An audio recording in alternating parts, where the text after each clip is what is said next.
আসসালামু আলাইকুম সবাইকে। শুভ সকাল। আশা করি সবাই ভালো আছেন। আমরা আল্লাহর রহমতে আলহামদুলিল্লাহ ভালো আছি।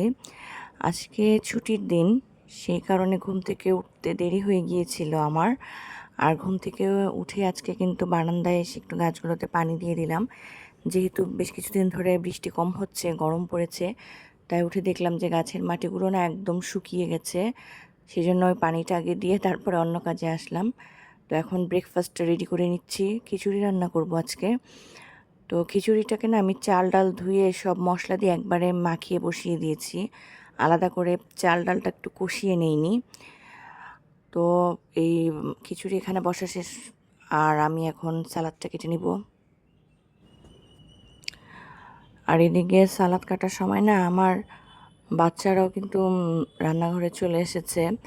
আর তারাও বলছিল যে আমরাও সালাদ কাটবো, আমরাও সালাদ কাটবো। তো ওরা যেহেতু ছোট, তবুও আমি বলেছি আচ্ছা ঠিক আছে কেটো আগে, দেখো সাবধান জানি হাতটা কেটে না যায়। বাচ্চাদের না একটু একটু মাঝে মাঝে কাজ করতে দিলে কিন্তু ভালো হয়, এতে কাজের প্রতি একটা আগ্রহ তৈরি হয়। তো সে কারণেই আমি বলেছি আচ্ছা সাবধান করে কেটো, ছুরি দিয়ে জানি হাতটা কেটে না যায়। তো এই যে দেখেন আমার ছেলে কিন্তু আস্তে আস্তে করে সালাদ কেটে নিচ্ছে। কতটুকু পারছে সেটা ভালোই পারছে মোটামুটি, মাশাল্লাহ। কিন্তু ভয় লাগে যে হাতটা তো একদম ছোট, ছুরি দিয়ে কেটে না যায়। তো বললাম যে আস্তে আস্তে এখন টেবিলে খাবার সাজাও। সেই জন্য ওরা কিন্তু প্লেট, সালাদ এগুলো সব টেবিলে নিয়ে যাচ্ছিল। আর এই যে খাবারটা রেডি করে ফেললাম, একটু আচার নিয়ে নিয়েছি সাথে। আর এই আচারটা হলো তেঁতুল দিয়ে বড়ইয়ের আচার। আমার ছেলে আবার খুব পছন্দ করেছে আচারটা। আমার ছেলের না এই কাশ্মীরি আচার, তেঁতুলের আচার, মানে আচারের প্রতি ওর একটা ভালো লাগা কাজ করে, জেলি আচার এগুলোর প্রতি। তো খাওয়া শেষে 3জন চা নিলাম। 3জন মানে আমার মেয়েও আজকে চা খাবে। সে না এই ছুটির দিনগুলোতে একসাথে চা খাওয়া, কফি খাওয়া এগুলো খুব এনজয় করে। তো ঠিক সেই জন্যই 3জন বসে একসাথে চা খেলাম, আমি, আমার হাজব্যান্ড, আমার মেয়ে। আর এদিকে তারপরে কিন্তু আবার একটু বাগানে এসেছিলাম, এসে দেখলাম যে অনেক ফুল ফুটেছে, মাশাআল্লাহ আলহামদুলিল্লাহ। কিন্তু কয়েকদিন ধরে কিন্তু বৃষ্টি হচ্ছে না, বেশ গরম পড়েছে। এদিকে আমি আমার ঘরগুলোকে একটু গুছিয়ে নিলাম, বেডশিটগুলো আজকে চেঞ্জ করে দিব, যেহেতু আজকে ছুটির দিন। ছুটির দিনে কিন্তু দেখবেন মেয়েদের কাজ আরও মনে হয় বেড়ে যায় সত্যি বলতে। মানে মনে হবে সবাই রিল্যাক্স করছে, কিন্তু গৃহিণীদের ছুটির দিনের ছুটি নেই, উপরন্ত হচ্ছে প্রচণ্ড কাজের প্রেশার থাকে। কারণ ডিপ ক্লিনিংগুলো কিন্তু শুক্র শনিবার ছাড়া করার মতো সময় পাওয়া যায় না। তো দেখা যায় সারা সপ্তাহে দৌড়াদৌড়ি, সাথে শুক্র শনিবার হলো এক্সট্রা কাজের প্রেশার। আসলে কিছু করার নেই, এটাই জীবন। এদিকে আমি একটু শিং মাছ ঘষে নিচ্ছিলাম, আজকে শিং মাছ রান্না হবে। শিং মাছটা আমার বেশ পছন্দ, মানে জিওল মাছ টাইপের যে কোনো কিছু আমার পছন্দ। আমার ছেলেও রেডি হয়ে গেছে, নামাজে যাবে। এদিকে আমি রান্নাগুলো শেষ করে ফেললাম, কারণ নামাজ থেকে এসেই ওরা খেতে যাবে। সাথে সাথে এইটা হচ্ছে পুঁই শাক দিয়ে আলু দিয়ে না চিংড়ি মাছ দিয়ে রান্না করেছিলাম, খেতে কিন্তু বেশ ভালো লাগে এই জিনিসটা। আবার একটু পটলের ভাজিও করে নিচ্ছিলাম। ওই যে বললাম শুক্রবার আসলে সবার খাবারের মেনু বাড়াতে হয়। তো এই জন্যই আসলে মেয়েদের লাইফটা এরকম, তাই না? মনে হয় সংসারের পিছিয়ে সময় দিলে এটাই ভালো লাগে, সবাই তৃপ্তি পেলে তাতেই মনে হয় সার্থকতা। তো এদিকে তাদেরকে খাবার টাবার দিয়ে আমি কিন্তু চলে যাবো, আজকে ওয়াশরুমগুলো ক্লিন করে নিব সব, তারপর ওয়াশ বেসিনটাকেও ক্লিন করে নিব। তো বিকালের দিকে আমি ঘুম থেকে উঠে না একটু বারান্দায় বসেছিলাম, বাচ্চারা তখনও ঘুমোচ্ছে। তো আমি দেখলাম যে বারান্দায় অনেক সুন্দর বাতাস ছিল, তো আমি বসে বসে একটু গল্পের বই পড়লাম। বাতাসটা মানে এত সুন্দর লাগছিল, মাশাল্লাহ। একদম দেখেন গাছের পাতাগুলো দেখলে বুঝতে পারবেন কি সুন্দর একটা বাতাস বয়ে যাচ্ছে। তো তার মধ্যে বসে বসে গল্পের বই পড়তে কিন্তু বেশ ভালোই লাগলো।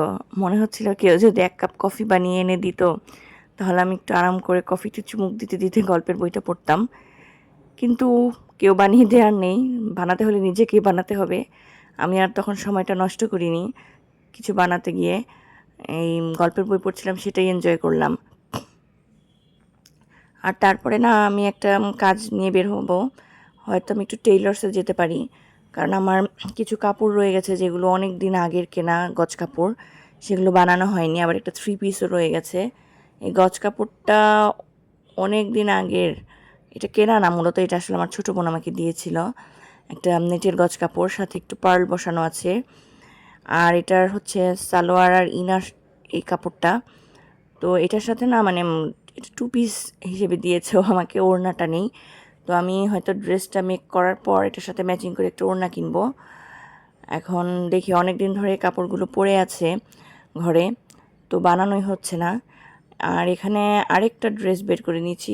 এই ড্রেসটাও কিন্তু হচ্ছে আমার অনেক আগের কেনা, অনেক আগের কেনা বলতে ভোগ থেকে এই ড্রেসটা আমি নিয়েছিলাম, এবং এটা আমার মানে কালারটা বেশ ভালো লেগেছিল ড্রেসের, এই সেজন্যই নেওয়া। তো এই ড্রেসটা পুরোটাতে অনেক এমব্রয়ডারি ভারী কাজ করা, মানে একেবারে পার্টিতে পরার মতন একটা ড্রেস। কেন জানি এটা বানানোই হচ্ছে না, মানে ঈদ আসে ঈদ যায় কিন্তু এই ড্রেসটা আমি আর মেক করি না। তো এখন মনে হলো যে ঠিক আছে, ঈদের প্রেশারটা এখন একটু কম, তো বানাতে দেই। আর এটা দেখেন হাতাটাও কিন্তু সুন্দর কাজ করা। আর এটার সাথে ওড়নাটা একদম সিম্পল জর্জেটের ওড়না, কোনো কাজ নেই ওড়নাটায়। আর এটা হচ্ছে সালোয়ারের কাপড়টা।